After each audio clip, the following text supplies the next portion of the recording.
দ্বিতীয় নাম্বার, কয়েকজন যুবক ভাইয়ের গুরুত্বপূর্ণ একটি মাসালা আমাকে প্রশ্ন করেছেন যে কাগজের মধ্যে লিখে দিয়েছেন।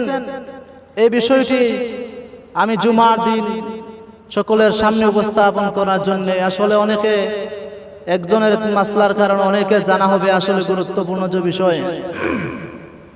যে ভাই বলেছেন অজু করে, অজুর ফরজ 4টি। সংক্ষেপে বলি, অজুর ফরজ 4টি।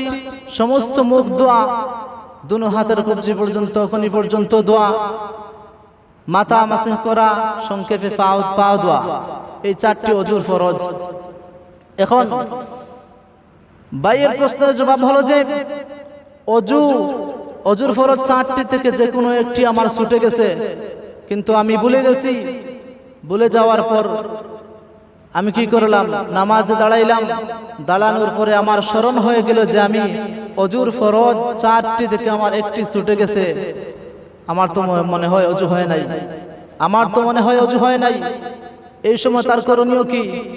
সঙ্গে সঙ্গে যখন অজুর ফরজ 4টি একটি ছুটে গেলে অজু হবে না। অজু যখন হবে না তাহলে কি নামাজ হবে বলেন?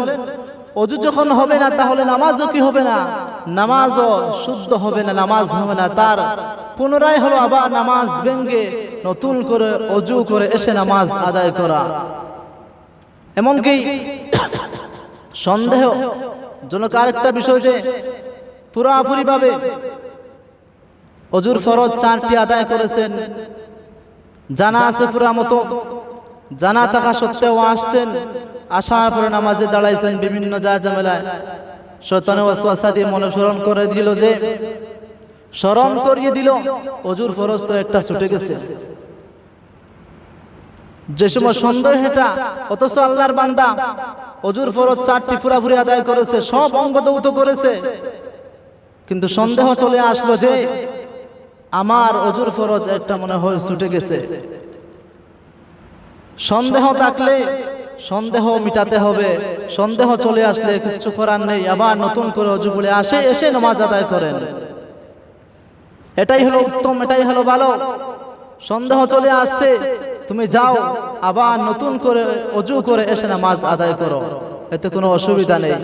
আরেকটা বিষয় হলো এর মধ্য দিয়ে যে এই বিষয়টি হলো যে অভ্যাসে পরিণত হয়ে গেছে।